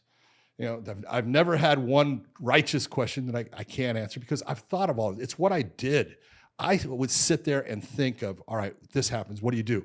The one time that I was caught without knowing the answer was something that I didn't do, but it was Tim Kennedy and Yoel Romero. And it was, I allowed an inspector to keep someone on a stool that I should never have allowed that to happen. I should have popped him up off of it. He was told. It wasn't, when you take a look at that, both of them, Tim got screwed in the fact that normally around in the UFC, be it a pay-per-view, is about a minute 15 in the break. You have a 5-minute round, you get about a minute 15, minute 18, minute 17, somewhere. That's the normal break before we start. Because you have John Anik is saying something, it was Mike Goldberg at times was saying, and they're having it before they allow you to start the fight. And then they give you a signal and you're able to start the fight. So that fight with Yoel, it took a minute 28. And it was, Tim had hurt Yoel, cut him, and he cut him, and it was about a 2-inch cut, and it was a new cut man at the time. The guy's really good now, but at the time he wasn't good. And when you have pressure-packed situations, pressure creates problems for people. You either shine or you start to fold, and he allowed Vaseline, he pushed it and it went all the way back to his ear. And it was like, I need this cleaned up. I can't put him back in because I have Tim, who is also a grappler, and I can't have him, now he can't grab a hold of Yoel. And instead of bringing in the cut man, they bring in the corner man. He speaks Spanish. It just was, there was a lot of crap. I know what I would do different now because I went back and thought about it. But a lot, Joe Rogan was saying, oh, that's his corner and they need to deduct a point from Yoel. It wasn't Yoel's fault. It was the UFC's cut man's fault. He was the one that put it on and wouldn't come back in to take it off. So how do I penalize Yoel for something that's not him and not his corner? But Tim is in that position where he's saying, you're giving extra time. So he's getting screwed too. So you got to look and work all these things out. Was that the same cut man that was massaging GSP that one time? That was Phil Nurse. That was a guy in his corner, and that is a reason that you take points or do something. Yeah. Why? That's crazy. Because he actually put Vaseline on him, so BJ Penn would have a hard time holding on to You didn't know about this? No, but I'm going to say this right now. By you saying that right now, I'm not saying like people don't know about this story. Yeah. But I was going to ask you, I don't want to go into it, but you don't have to name the fighter. Have you witnessed fighters like boxing trying to cheat with their team? Absolutely. Yeah. And because there's a famous one, right, that you were a part of, where the guy was trying to stuff Vaseline and like give him oxygen or something like that. I remember seeing a whole TikTok about this. Vaseline and it was oxygen. Like it was like some oxygen thing, and then he was putting like Vaseline on the guy's neck, and you came over and just caused chaos. That was GSP. No, that was in Strike Strikeforce. It was in Strikeforce. It was in Strikeforce, and the oxygen thing was allowed by the state athletic commission. And you went. Where were we at? Was that? I want to say it was Texas. I think it was. It was Austin. I think. I think it was Texas. States have different rules. Huh? Yeah. I got a question about something I used to do in Pride, and I did it in the UFC a few times. The canvas is kind of slick. Wait, okay, never mind. Go ahead. I thought it was a rule. I thought you were asking about a rule. Go ahead. Let me know if this is legal. When I used to fight in Japan, I brought it back to America with me. I used to get this resin for handball, and I used to put it under my feet. On the bottom of your feet. And I used to put plastic over and put it in my sock, and then I just take my sock off, and my whole and the plastic be in my sock. So and your foot was sticky. Yeah, it would. You're cheating some bitch. I was cheating. Yeah, absolutely. Yeah, I did. Yeah. Yeah. Can I post that on the Instagram? But before I even said it, you already knew you were cheating. Yeah, I know. I was cheating. Wait, can I post that? Huh? Can I post that? Can I leave this in this? Yeah. I never got caught. Doesn't mean you didn't cheat. Well, I was cheating. Fuck it.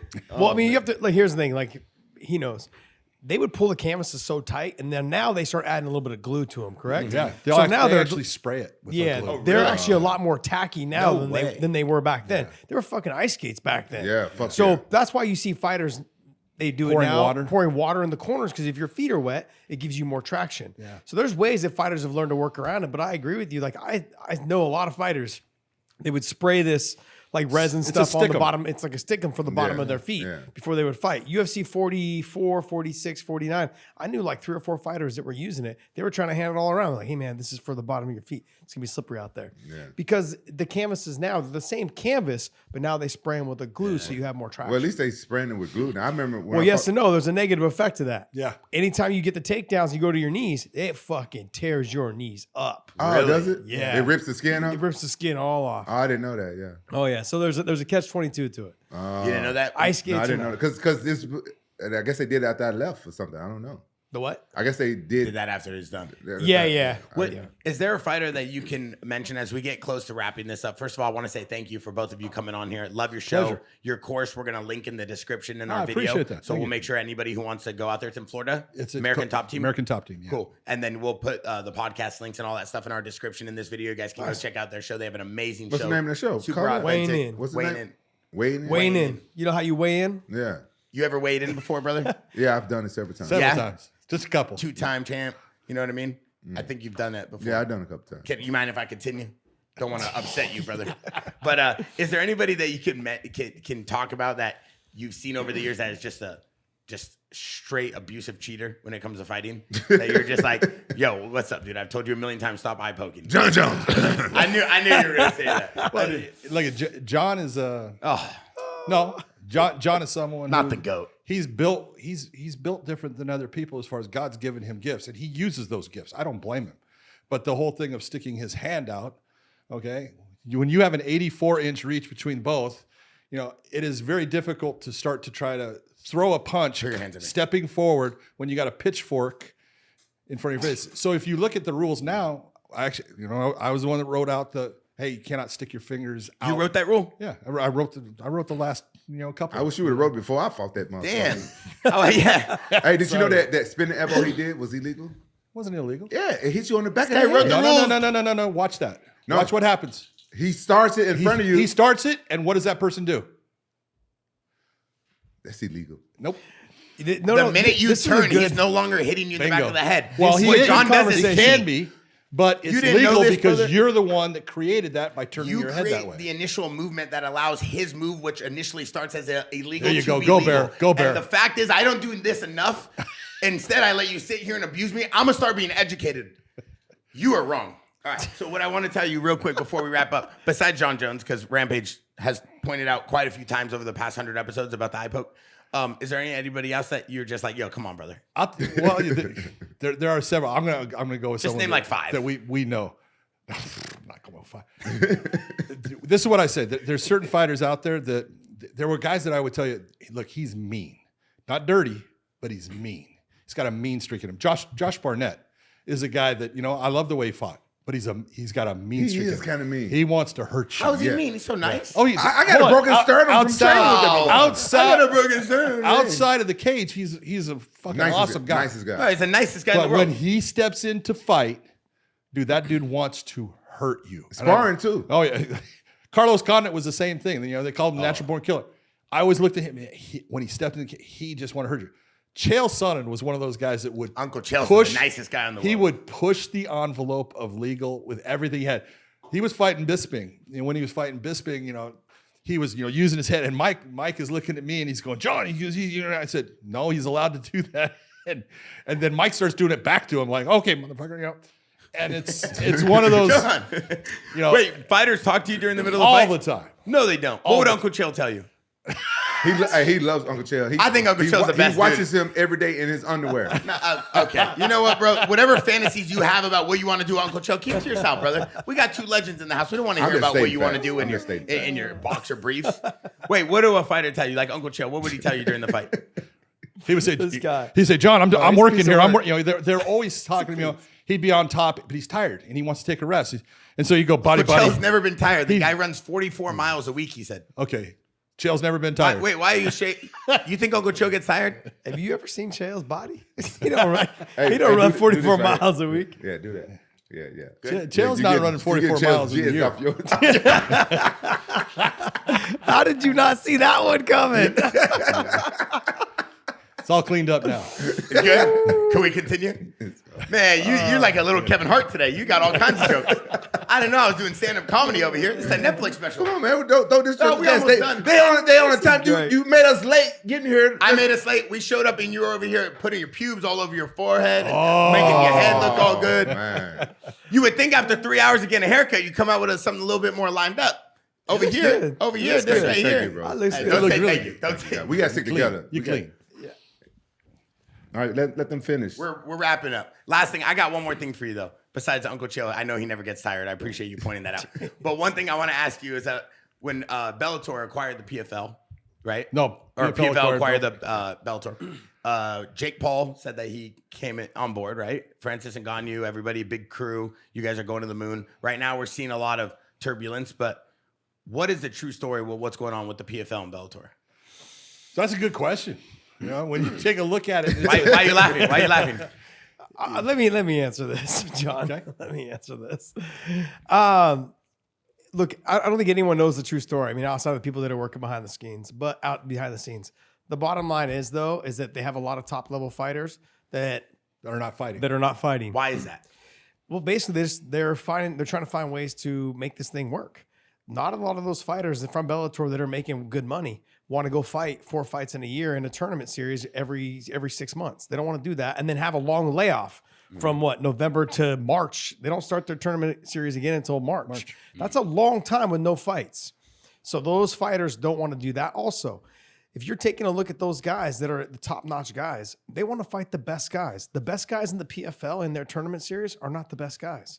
And I'll give you an example. And I'm not trying to knock the PFL, and I'm not trying to say anything about the fighters that won the tournament.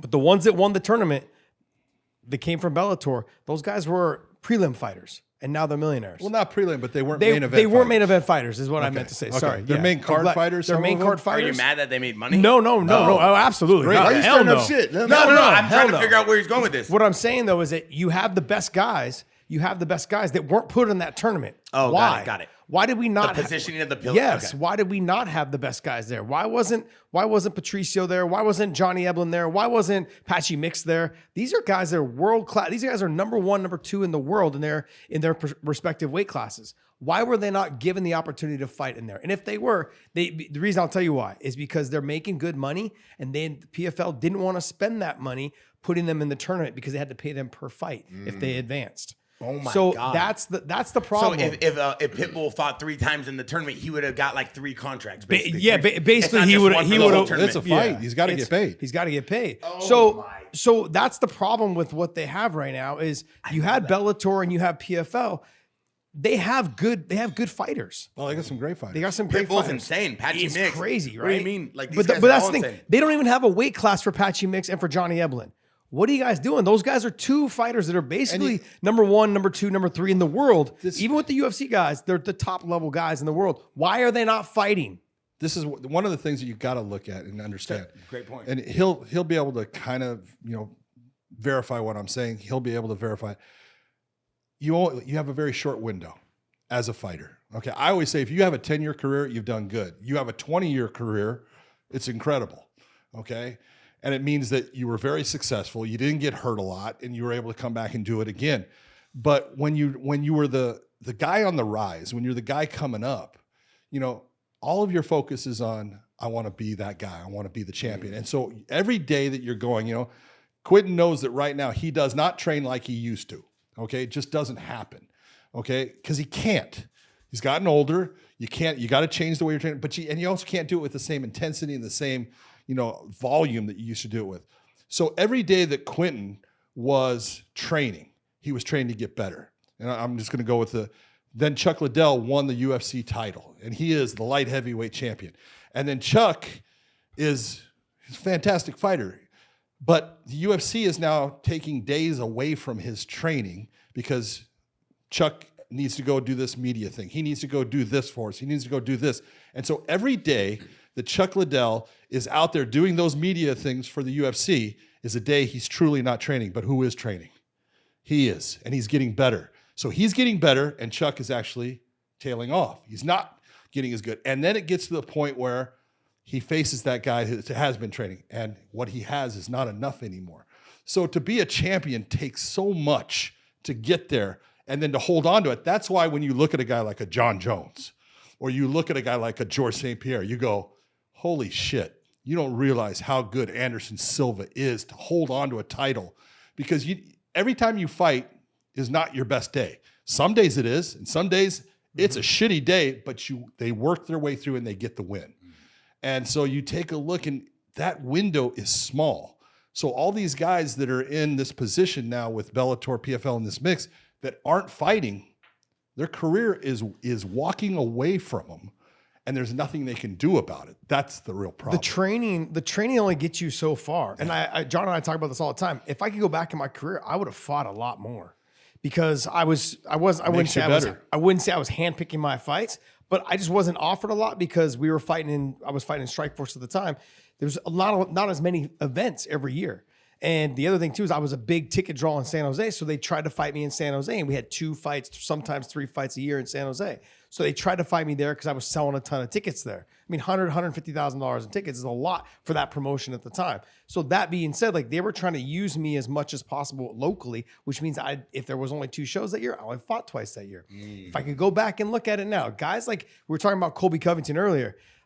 People said, well, he was never really that good. No, his window of opportunity is only about 2 years when you're fighting the peak guys. And he fought Kamaru Usman. He fought those. The first fight he had with Kamaru was fucking fantastic. fantastic. That was a great fight. People say what they want. That was an even fight going into the 5th round. Yep. What more can you ask? That's a hell of a fighter. He's a dog, but look, that window of opportunity is this small, man. And those guys like Patchy Mix, your training only gets you so far because you can't really, you can't reenact real fight speed in the gym. The speed of what's going on. It's all different. of that stuff. It's all different. So you have to fight to keep that going and continuously get better. That also too builds your confidence. Every time you get in there and that dude raise your hand, Big John raise your hand, makes you feel good. Yeah. Okay. And every time you win a fight, your confidence goes through the roof, and that gets you through the next camp. That gets you to the next one. And then when you win the title, what is that? There's that old saying, like, it makes you 20% better than you were before you were the champ. Like, having that strap around your waist makes you feel almost invincible. Like, these dudes can't beat me. There's no way. I'm already here. You feel that when you had a Rampage? Oh yeah. Yeah? Yeah. You go into the fight with just the next level confidence? Yeah, I was super confident when I was champ. I was super confident.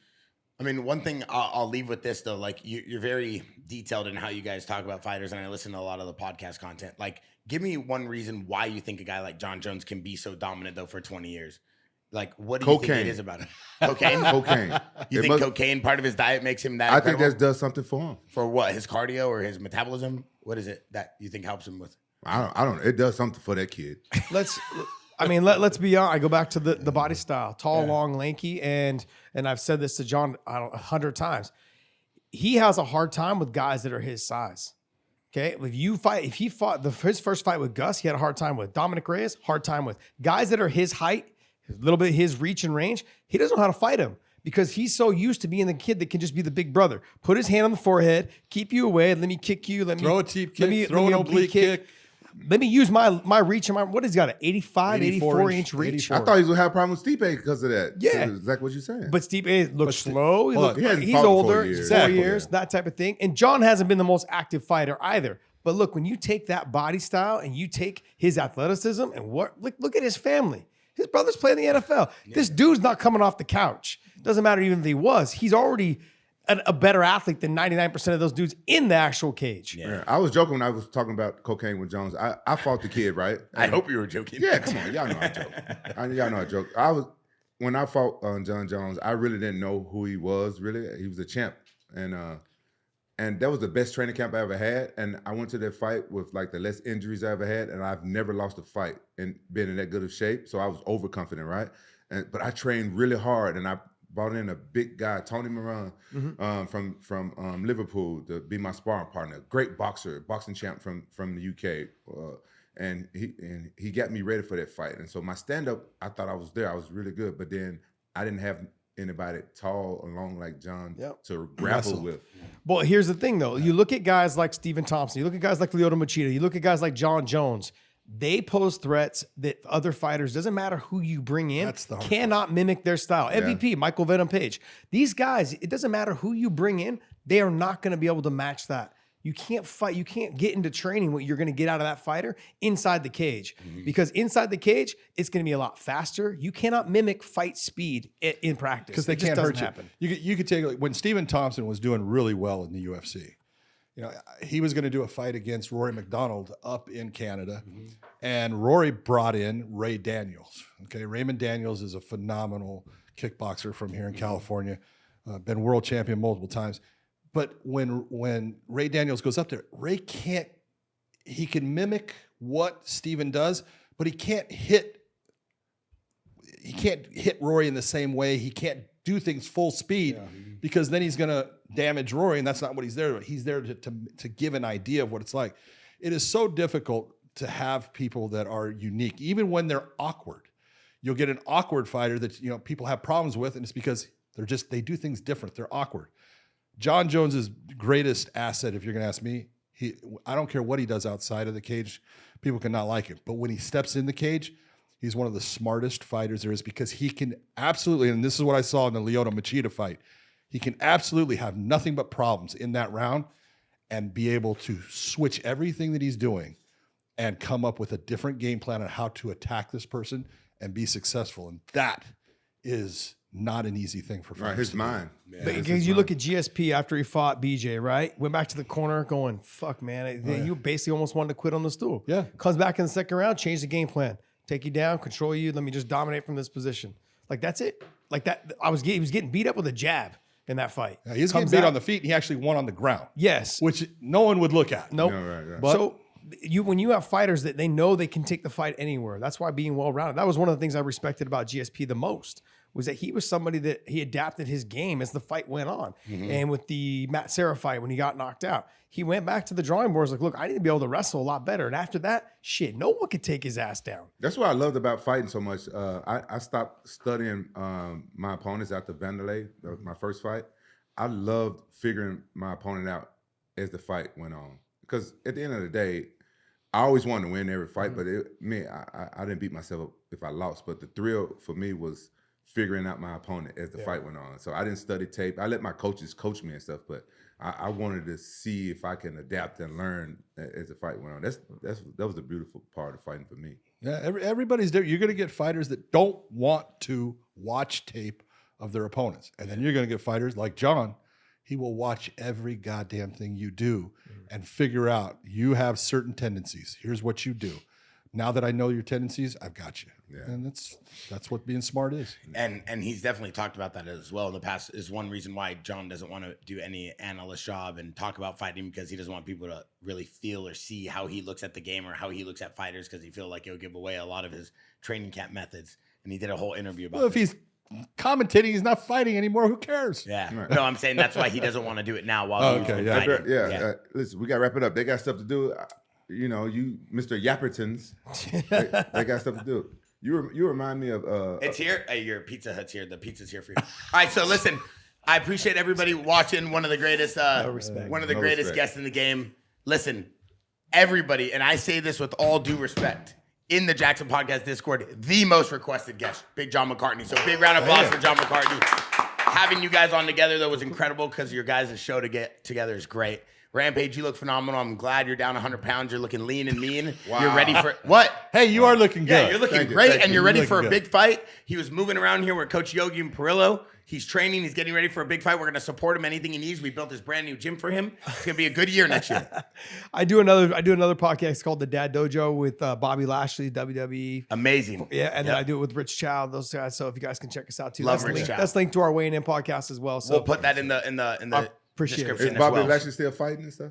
No, he's Wrestling. not. He just signed with the AEW though. He left the WWE. Now he's with AEW, but man, he's doing well. He's doing well. He lives out in Texas, out there with myself and Rich Chow, so we're all in the same. You ever train with Nicky Rod and the B team in Texas? No, I haven't. They're in Austin, so okay. they're all down that way. I'm more in the Dallas area, about 4 hours away. Yeah, we have a paintball park in Dallas. Giant Party Sports near Frisco. It's hard to drive from Austin back to Dallas after you got your ass kicked for that many times. So Hello. See, that's a good co-host. See how they can banter and still enjoy each other? They don't go home and cry and go play Call of Duty with their friends. And my co-host was bullying me all day. Hey, you know what? Hey, you take him, I take him. We good. Yeah. You take both of them for me, and I watch. Whatever. All right, thanks for watching. Make sure you guys go check out all their links in the description. Thanks for watching the Jaxxon Podcast. We're out.